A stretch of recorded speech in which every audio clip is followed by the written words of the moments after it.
Assalamualaikum warahmatullahi wabarakatuh. Perkenalkan, saya Arizal Siddiq Fajar Nugroho, NIM 1952111242 dari kelas MPS 5C. Nah, di sini saya akan mempresentasikan tentang manajemen pengambilan keputusan. Langsung saja ke materi. Yang pertama adalah konsep pengambilan keputusan.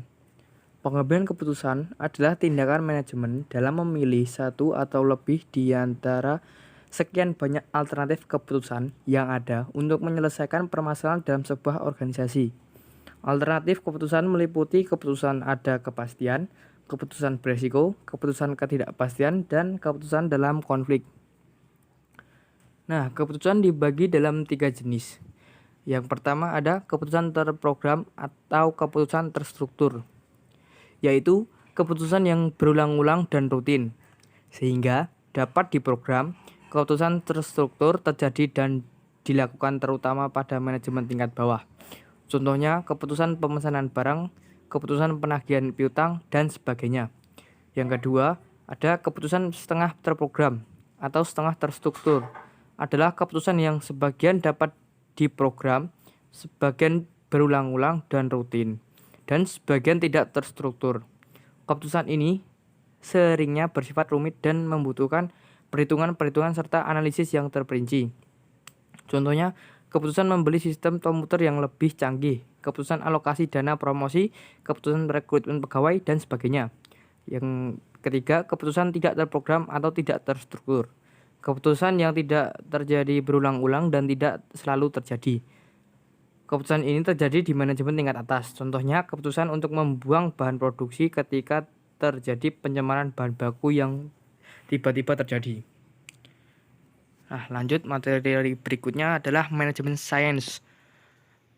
Manajemen sains merupakan penerapan teknik matematika dan prinsip-prinsip ilmiah dalam persoalan manajemen untuk membantu manajer membuat keputusan yang lebih baik.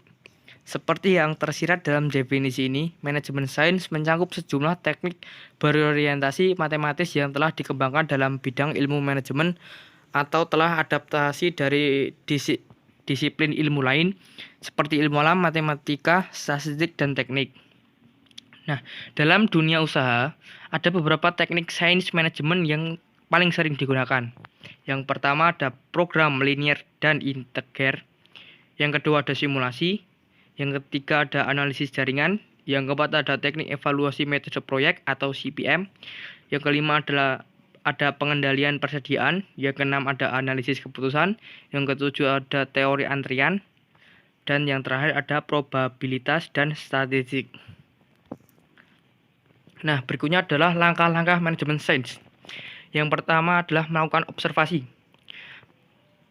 yaitu mengenali dan mempelajari masalah-masalah yang dialami organisasi atau perusahaan agar masalah tersebut dapat dikenali dan bisa diantisipasi sebelumnya.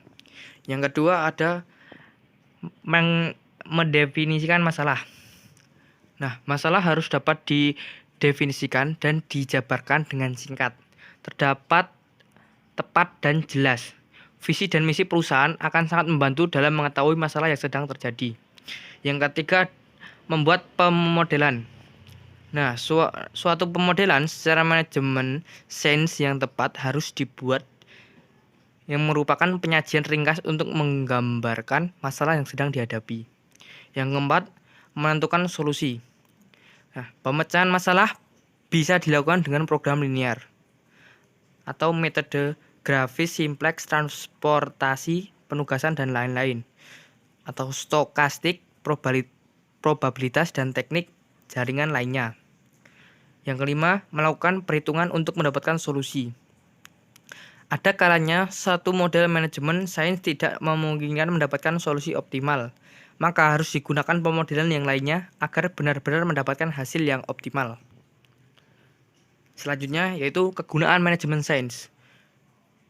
Tujuan dari manajemen sains adalah untuk menyelesaikan masalah-masalah yang dihadapi oleh sektor manajer, baik yang bergerak dalam sektor publik maupun swasta dalam proses pengambilan keputusan dengan cara pendekatan model-model matematika. Contoh real penerapan manajemen sains dalam pengambilan keputusan. Manajemen sains dapat dipergunakan pada berbagai organisasi untuk memecahkan berbagai macam masalah yang meliputi logika dalam pemecahan masalah. Pendekatan secara logis, pendekatan konsisten dan sistematis terhadap pemecahan masalah sangat berguna dan berharga, sama dengan pengetahuan tentang teknik matematika itu sendiri. Nah, sekian penjelasan tentang materi manajemen pengambilan keputusan. Apabila ada salah kata, apabila ada kekurangan, itu dari saya sendiri. Apabila ada kelebihan, itu datanya dari Allah Subhanahu wa Ta'ala. Hanya itu yang dapat saya sampaikan. Terima kasih atas perhatiannya. Saya ucapkan terima kasih. Sekian dari saya. Wassalamualaikum warahmatullahi wabarakatuh.